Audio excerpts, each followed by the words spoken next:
السلام علیکم ورحمۃ اللہ۔ الحمد للہ رب العالمین، والصلاة والسلام علی سید الانبیاء والمرسلین، وعلی آلہ وازواجہ واصحابہ اجمعین، اما بعد۔ اعوذ باللہ من الشیطان الرجیم۔ جاء الحق وزهق الباطل ان الباطل كان زهوقا۔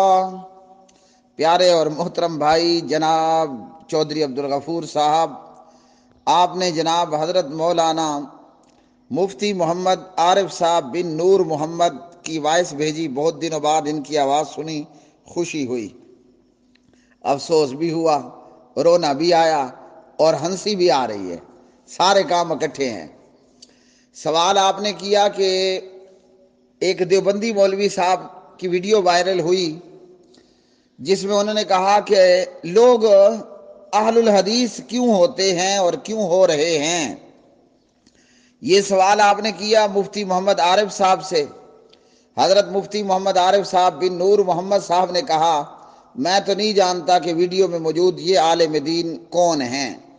چلو آپ نہیں جانتے، اتنا تو آپ جانتے اور مانتے ہو کہ ہیں وہ دیوبندی، ہیں بھی وہ دیوبندی۔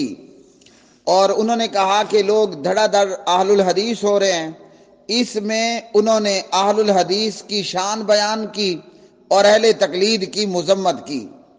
مفتی محمد عارف صاحب کے بقول ہمارے ہاں تو لوگ اہل حدیث نہیں ہو رہے، تو نامعلوم مفتی صاحب کس کنویں میں رہ رہے ہیں۔ اگر مفتی صاحب ان السمع والبصر والفؤاد کل اولئک کان عنہ مسئولا، اپنے کانوں کو، اپنی آنکھوں کو اگر استعمال کر لیں، دل کو بھی استعمال کر لیں تو اور چنگی بات ہے، تو ان کو نظر آ جائیں گے کہ انڈیا سورت گڑھ کے اندر بھی لوگ یا ان کے اڑوس پڑوس میں بھی لوگ اہل الحدیث ہو رہے ہیں۔ حضرت مفتی محمد عارف صاحب کہتے ہیں کہ جناب ہم تو قرآن دیکھتے ہیں، حدیث دیکھتے ہیں، پھر اس کے بعد ادلہ اربع ہے اس سمیت، اور اسی طرح جو ہے امام کا قول دیکھتے ہیں اور مسلک کی ترجیح دیکھتے ہیں۔ سب جھوٹ ہے، بعد بے احترام۔ مقلد صرف اپنے امام کی تقلید کو دیکھتا ہے، اور اس پر بھی میں یہ چیلنج کرتے ہوئے کہوں گا کہ دنیا کا کوئی مقلد اپنے امام سے یہ نہیں دکھا سکتا کہ حضرت امام محترم نے یہ کہا ہو کہ میرے مقلد بن جاؤ۔ ائمہ اربعہ میں امام ابو حنیفہ ہیں رحمۃ اللہ علیہ، پھر اسی طرح دیگر ائمہ ہیں، اور دوسری طرف جو ہے اہل تشیع کے اندر ان کے 12 امام ہیں، 12واں ابھی تک غار میں ہے، اس کا کوئی اتا پتہ معلوم ہی نہیں ہے۔ 11 امام دنیا میں آئے اور وہ امام حضرات گزر بھی گئے، تو اہل تشیع کے 11 امام اور اسی طرح اہل سنت کے 4 امام، یہ 4 اور 11 ان میں سے کسی ایک امام سے مقلد اپنے امام سے یہ ثبوت پیش کرے کہ ہمارے امام نے کہا کہ میری تقلید کرو۔ ٹھیک ہے جی، تو یہ نہ قرآن سے واسطہ ہے، نہ حدیث سے واسطہ ہے، نہ دیگر ادلہ سے واسطہ ہے، ان کا واسطہ ہے تو فقط تقلید سے۔ اور جیسا کہ جناب حضرت مولانا حضرت اشرف علی تھانوی صاحب، انہوں نے اپنے ایک رسالے کے اندر لکھا، ایک کتاب کے اندر، کہ امام صاحب کی تقلید جو ہے وہ واجب ہے، اور محمود الحسن دیوبندی صاحب، حضرت مولانا حضرت محمود الحسن دیوبندی صاحب، یہ بہت بڑے عالم دین تھے اہل دیوبند کے، انہوں نے بھی یہی کہا کہ ہم پر ہمارے امام کی تقلید واجب ہے۔ اگر تقلید نہ ہوتی تو امام محمد بن ادریس، امام شافعی رحمت اللہ علیہ، ان کی بات درست ہے، لیکن چونکہ ہم پر ہمارے امام کی تقلید واجب ہے، اس لیے ہم امام شافعی کا قول نہیں لیں گے، تقریر ترمذی وغیرہ۔ اور اسی طرح باقی تمام دلائل سے یہ بات ثابت ہے کہ مقلد کا دن اور رات، اندھیرا اور اجالا، اولاً اور آخر، ظاہراً اور باطن، وہ صرف تقلید کے ارد گرد گھومتا ہے۔ ہاں برکت کے لیے قرآن کی بات کریں گے، حدیث کی بات کریں گے، ورنہ قرآن میں تو ہے حولین کاملین۔ یہ پہلی مثال سن لو، گنتے جانا اس پورے بیان میں۔ لیکن امام ابو حنیفہ رحمۃ اللہ علیہ کے فتوے میں، یا ان سے جو ان کی طرف جو منسوب کیا جاتا ہے یا ان سے جو منقول کیا جاتا ہے، وہ حولین کاملین کی بجائے بچے کو دودھ پلانے کی مدت 2 سال کی بجائے 2.5 سال ہے۔ ٹھیک ہے جی، تو اصل ہے امام صاحب کی تقلید۔ ویسے برکت کے لیے ہاں جی قرآن پاک کا نام لے لیا اور سیاہ ستہ کا نام لے لیا، ختم بخاری کا نام لے لیا، ورنہ ہے امام کی تقلید۔ ایک اور دلیل پیش کروں، دوسری دلیل گنو۔ حضرت زکریا صاحب فضائل اعمال میں لکھتے ہیں، صحابی کو تیروں پہ تیر لگتے رہے مگر وہ نماز پڑھتا رہا۔ لکھتے ہیں کہ ہو سکتا ہے وہ صحابی شافعی المسلک رہا ہو سکتا ہے یہ حدیث منسوخ ہو گئی ہو۔ ہمارے امام اعظم کے نزدیک ابو حنیفہ رحمۃ اللہ علیہ خون نکلنے سے وضو ٹوٹ جاتا ہے۔ اب بتاؤ کدھر گیا قرآن، کدھر گئی حدیث، کدھر گئے صحابہ؟ ہاں جی کدھر گئے ہیں صحابہ؟ تو تینوں کی چھٹی ہو گئی نا۔ یہ اردو کی لکھی ہوئی فضائل اعمال ہے، میں کسی عربی یا فارسی کتاب کی بات نہیں کر رہا کہ مولانا کو پڑھنے میں کوئی دقت ہو یا جاہل کو پڑھنے میں کوئی دقت ہو۔ فضائل اعمال پوری دنیا میں تبلیغی جماعت لے کر پھرتی ہے، اور فضائل اعمال کے اندر کیا لکھا کہ صحابی کو تو تیروں پہ تیر لگے وہ نماز پڑھتا رہا۔ ہم پر ہمارے امام اعظم کے نزدیک وضو ٹوٹ جاتا ہے، تو تمہارے امام صاحب کا مسلک کوئی تورات اور انجیل والا تھا؟ کیا خیال ہے؟ امام اعظم ہاں جی وہ اہل تورات تھے یا اہل انجیل تھے یا اہل زبور تھے؟ کیا خیال ہے؟ محمد الرسول اللہ صلی اللہ علیہ وسلم کے مسلک اور شریعت میں تو تیروں پہ تیر لگتے رہے، خون بہتا رہے، وضو کوئی نہیں ٹوٹتا ہے۔ آپ بتائیے کدھر گیا قرآن، کدھر گئی حدیث، کدھر گئے دیگر ادلہ، اور کدھر گئے صحابہ؟ یہ سامنے کی بات ہے۔ میں جب یہ جواب ابھی تیار کروں گا نا انشاءاللہ، تو یہ فضائل اعمال کا جو حوالہ دیا اس کا فوٹو بھی انشاءاللہ آپ کو اپنے موبائل کی سکرین پر نظر آئے گا، پڑھ لینا پیج نمبر کے ساتھ، کتاب جس کتب خانے سے چھپی ہے اس سمیت۔ تو کہاں گیا قرآن؟ سوچو ذرا۔ مفتی محمد عارف صاحب بن نور محمد بن غلام رسول ہیں غالباً، اگر مس ٹیکنگ ہو تو میں معذرت چاہتا ہوں۔ تو یہ ہے حال۔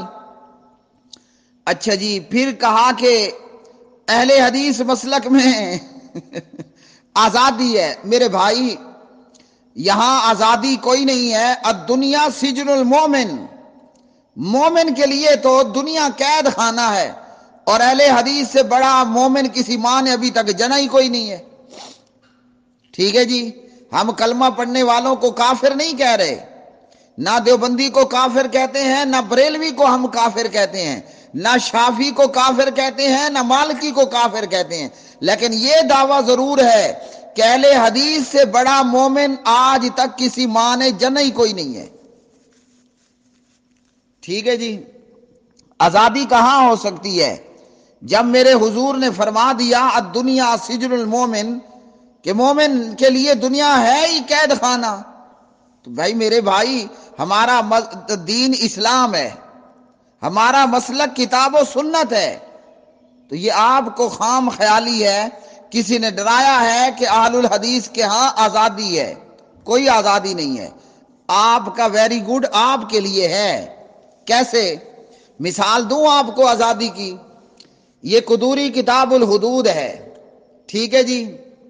قدوری کتاب الحدود میں امام ابو حنیفہ رحمۃ اللہ علیہ کے تعلق سے کہا گیا کہ امام ابو حنیفہ رحمۃ اللہ علیہ کے نزدیک اگر کوئی محرمات سے نکاح کر لے، وطی کر لے، فلا حد علیہ عند ابی حنیفہ۔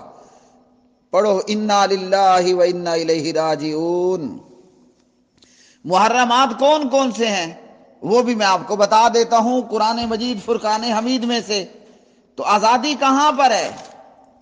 آزادی حنفیت میں، دیوبندیت میں، بریلویت میں ہے، یا کہ آزادی اہل الحدیث کے ہاں ہے؟ اہل حدیث کے نزدیک تو اگر کوئی محرمات سے نکاح کر لے اس کو قتل بھی کیا جائے گا اور اس کا مال بھی لوٹ لیا جائے گا۔ دیوبندیوں، بریلویوں، مزے اور وارے اور نیارے تو تمہارے ہیں کہ محرمات سے نکاح کر لینے پر فلا حد علیہ عند ابی حنیفہ، اگر یہ الفاظ قدوری میں نہ ہوں، مجھے بھرے چوک میں سولی لٹکا دو، میرا قتل تمہارے اوپر معاف ہے۔ قدوری کتاب الحدود کا حوالہ ہے، اور حوالہ یہ ہے کہ کوئی محرمات سے نکاح کر لے، شادی کر لے اور پھر وطی بھی کر لے، اور اس کے اوپر ابو حنیفہ کے نزدیک حد نہیں ہے۔ تو تم حنفی ہو نا، امام ابو حنیفہ کے مقلد ہو نا۔ قدوری نے یہ بات امام پر لگائی ہے کہ امام ابو حنیفہ کے نزدیک محرمات سے نکاح کرنے پر کوئی اس کے اوپر حد جاری نہیں ہوگی۔ آؤ اہل حدیث کا مسلک دیکھو کہ اہل حدیث کے مسلک میں قید ہے، آزادی کوئی نہیں ہے۔ میں پڑھنے لگا ہوں قرآن پاک۔ حرمت علیکم امہاتکم وبناتکم واخواتکم وعماتکم وخالاتکم وبنات الاخ وبنات الاخت وامہاتکم اللاتی ارضعنکم واخواتکم من الرضاعۃ وامہات نسائکم وربائبكم اللاتي في حجوركم من نسائكم اللاتي دخلتم بهن فإن لم تكونوا دخلتم بهن فلا جناح عليكم وحلائل أبنائكم الذين من أصلابكم وأن تجمعوا بين الأختين إلا ما قد سلف ان اللہ کان غفورا رحیما والمحصنات من النساء۔ حضرت مفتی محمد عارف صاحب، یہ ہے اہل حدیث کا مسلک۔ یہاں تو قید ہی قید ہے۔ سورۃ النساء پارہ نمبر 4 کی آیت نمبر 23 میں اللہ نے محرمات کا ذکر کیا، ماں، بیٹی، بہن، پھوپھی، خالہ، بھتیجیاں، بھانجیاں، اور وہ مائیں جنہوں نے دودھ پلایا، اور وہ بہنیں جو دودھ شریک ہیں، اور وہ مائیں جو ہماری بیوی کی ماں ہیں، ہماری ساس، اور اسی طرح دیگر محرمات، اور اسی طرح شادی شدہ عورتیں۔ تو یہ میں نے کچھ شارٹ کر دیا۔ اب یہاں ہمارے ہاں تو قید ہی قید ہے۔ اپنی فقہ کا حال دیکھو وہاں کیا ہے۔ اور مفتی محمد عارف صاحب، پتہ ہے لوگ اہل حدیث کیوں ہوتے ہیں؟ ہم ان کو فقہ کا، حنفیت کا، دیوبندیت کا یہ بدبودار اور گندا چہرہ دکھا دیتے ہیں، تو لوگ کیا کہتے ہیں پتہ ہے؟ اف اف توبہ میری اللہ اس فقہ سے اور اس حنفیت سے کہ جہاں ماں اور بیٹی بندے کی دست رست آزاد نہ ہو۔ یہ کوئی اسلامی معاشرے کا نقشہ ہے یا امریکی اور یورپین معاشرے کا نقشہ ہے؟ کیا خیال ہے؟ یا یہ پھر کمیونسٹ معاشرے کا نقشہ ہے؟ اسلام میں تو ناٹ الاؤڈ، اسلام میں تو حرام ہے۔ ایک شخص نے اپنے باپ کی بیوی سے نکاح کر لیا۔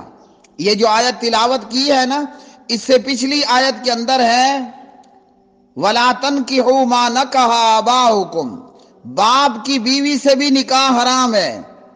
دور نبی صلی اللہ علیہ وسلم ہے، ایک بندے نے اپنے باپ کی بیوی سے یعنی ستیلی ماں سے نکاح کر لیا۔ حضور نبی رحمت صلی اللہ علیہ وسلم نے صحابہ کو بھیجا، جاؤ اسے قتل کرو اور اس خبیث کا مال لوٹ لو۔ اور اس حنفیت کا ہم کیا کریں گے کہ جہاں وہ سیدھا سیدھا یہ کہتی ہے کہ محرمات سے شادی کر لی اور وطی کر لی، فلا حد علیہ عند ابی حنیفہ، آپ پڑھو انا للہ۔ تو جو ہمارا مسلمان بھائی کلمہ پڑھنے والا وہ جب سنتا ہے نا کہ فقہ اتنی گندی ہے، وہ پتہ کیا کہتے ہیں؟ توبہ میری اللہ، میری توبہ، میری توبہ، آئندہ میری توبہ، نہ میں دیوبندی نہ میری نسل دیوبندی ہوگی بریلوی ہوگی۔ تو وہ سیدھا کیا کرتا ہے؟ وہ سیدھا کتاب و سنت کی چھاؤں میں آ کر اہل الحدیث بن جاتا ہے۔ کیا خیال ہے حضرت مفتی صاحب؟ آزادی یہاں ہے کہ وہاں ہے؟ اور فقہ نے یہ بھی کہا ہے کوئی کسی کی بیوی کو اپنی بیوی کہہ دے اور اس پر جھوٹے گواہ بھگتا دے، لو جی یہ عورت اس کی ہو گئی، اب اس سے وطی کرے گا، ہم بستری کرے گا، اس کے اوپر گناہ بھی کوئی نہیں ہوگا۔ انا للہ و انا الیہ راجعون۔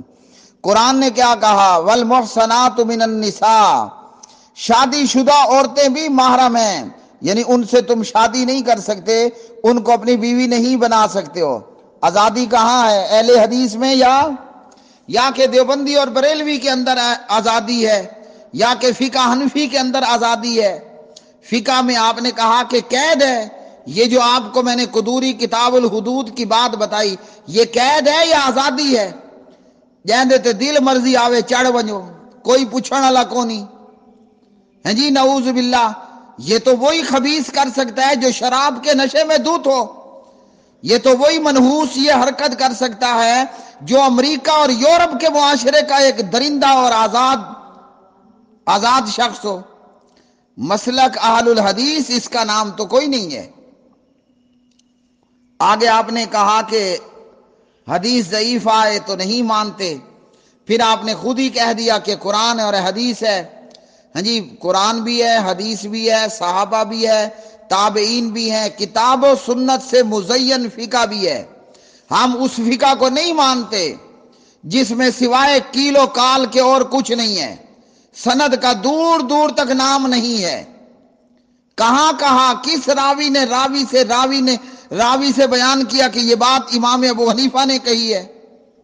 پوری فقہ حنفی پڑھ لو، ہاں جی، کالا کیلا کے علاوہ کچھ نظر نہیں آتا، راویوں روات اور سند کا دور دور تک نشان نظر نہیں آتا۔ آزاد ہمیں کہتے ہو کہ ہم آزاد ہیں، کیا مطلب؟ مطلب یہ ہے کہ الٹا چور کوتوال کو ڈانٹے۔ ہماری سرائکی میں ایک جملہ کہا جاتا ہے، مفتی محمد عارف صاحب، ہک چور تے دوجا چترا، یہی حال ہے۔ ہاں جی، یہاں الحمدللہ آزادی کوئی نہیں ہے، یہاں اللہ کے فضل و کرم سے کتاب و سنت کی قید ہے، یہاں کتاب و سنت کی قید ہے۔ اہل الحدیث کا مسلک اگر آپ نے دیکھنا ہے تو یہ دیکھیے، حدثنا ابو بکر بن ابی شیبہ حدثنا خالد بن مخلد حدثنی کثیر بن عبداللہ بن عمرو بن عوف عن ابیہ عن جدہ قال قال رسول اللہ صلی اللہ علیہ وسلم۔ کیا خیال ہے؟ یہ آزادی ہے یا یہ قید ہے؟ الٹا چور کوتوال کو ڈانٹے، یہ ہے آپ کی مثال۔ میں نے یہ سند پڑھی ہے، مجھے دکھاؤ قدوری ہدایہ عالمگیری کے اندر ایسی کسی سند کا نام و نشان ہے کیا تمہارے پاس؟ یہ چیز دور دور تک یہ چیز فقہ کے اندر نظر کوئی نہیں آئے گی۔ یہ سبحان اللہ، یہ معیار، یہ اصول، یہ قید و بند اللہ رب رحمان نے عطا کیے ہیں تو صرف اہل الحدیث کو۔ کسے عطا کیے ہیں؟ صرف اہل حدیث کو۔ وہاں فقہ میں کالا کیلا اس کے سوا تو کچھ نظر نہیں آتا، اور اہل الحدیث کے ہاں سند ہے، اس سند کی تحقیق ہے، اس سند میں موجود راویوں کی پڑتال ہے۔ حدثنا ابو بکر بن ابی شیبہ حدثنا اسماعیل بن ابراہیم عن ابی ریحانۃ عن سفینۃ قال کان رسول اللہ صلی اللہ علیہ وسلم یتودع بالمد ویغتسل بالصاع۔ اللہ اکبر، یہ اہل حدیث کا مسلک ہے۔ میں نے 2 جگہ سے سند پڑھی ہے، مجھے پوری فقہ حنفی کے ذخیرے میں کسی ایک مسئلے پر اس راوی اور ابو حنیفہ رحمۃ اللہ علیہ تک سند پڑھ کر دکھاؤ، دودھ کا دودھ پانی کا پانی ہو جائے گا، پتہ چل جائے گا کہ کہاں آزادی ہے، کہاں آزادی ہے، کہاں بدماشی ہے اور کہاں قید ہے۔ بہت افسوس کی بات ہے اور شرم کرنے کا مقام ہے۔ الحیاء من الایمان اذا لم تستحی فاصنع ما شئت۔ حیا اور شرم کرنے کا مقام ہے۔ یہ ہے اہل الحدیث کا مسلک، جو کہ آپ کو میں نے ابن ماجہ میں سے پڑھ کر سنایا۔ یہاں تو حضور پر بات تب کر سکتے ہیں کہ جب سند موجود ہو اور اس سند کی بھی پڑتال موجود ہو۔ خالد بن مخلد والی سند پڑھی نا، وہ روایت ابو حنیفہ، وہ روایت زبیر الزئی رحمہ اللہ کے نزدیک ضعیف تھی، اور جو دوسری پڑھی وہ ابن ماجہ اور مسلم کی سند ہے۔ تو یہ ہے اہل حدیث کے ہاں۔ میں ہر دیوبندی مسلمان، بریلوی مسلمان، اہل الحدیث مسلمان کو یہ کہتا ہوں، اللہ واسطے اپنی آنکھوں کا استعمال کرو۔ اللہ نے تمہارے سر میں 2 کان لگائے ہیں، کان، ان کانوں کا استعمال کرو۔ اللہ نے تمہارے سینے میں دل رکھا ہے، اللہ واسطے اپنے دل کا استعمال کرو۔ ان السمع والبصر والفؤاد کل اولئک کان عنہ مسئولا۔ اللہ نے یہ صلاحیتیں ایسے نہیں دیں کہ جیسے اللہ نے بس صرف کھوتے کے کان لگا دیے ہوں۔ یہ اللہ کی عطا کردہ نعمتیں ہیں، ان نعمتوں کو استعمال کرنا ہے۔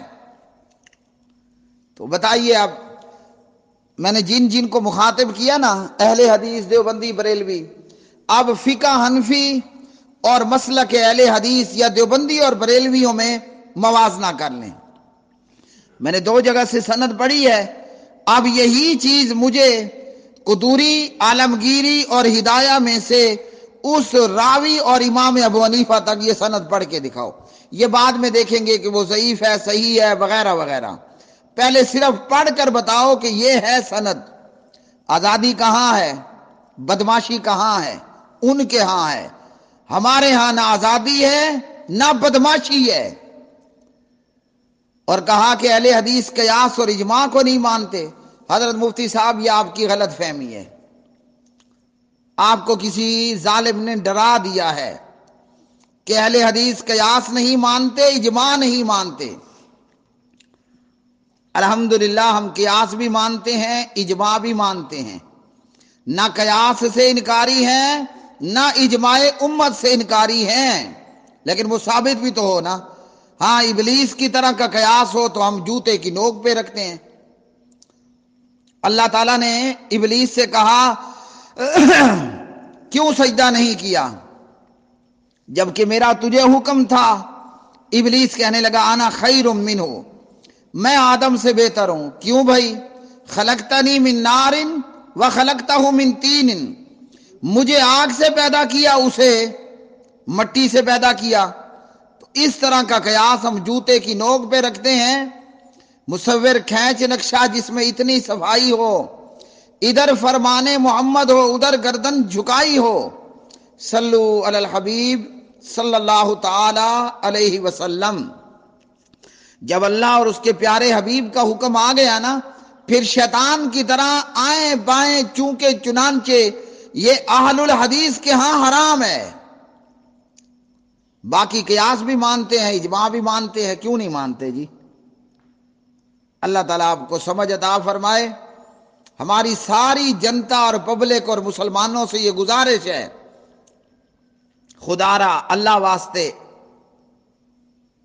کیل و کال کو چھوڑو اور کتاب و سنت اور حضرات صحابہ کرام ائمہ دین کی طرف آؤ۔ یہ کیل و کال چھوڑ دو، نہ جس کا سر ہے نہ جس کا پیر ہے۔ یہ گڈی، اندھی، لولی، لنگڑی فقہ، اس سے آزادی حاصل کرو اور کتاب و سنت کی قید میں آ جاؤ۔ دنیا بھی بن جائے گی، آخرت بھی بن جائے گی۔ اللہ تعالی ہم سب کو ہدایت عطا فرمائے۔ اہدنا الصراط المستقیم صراط الذین انعمت علیہم غیر المغضوب علیہم ولا الضالین آمین۔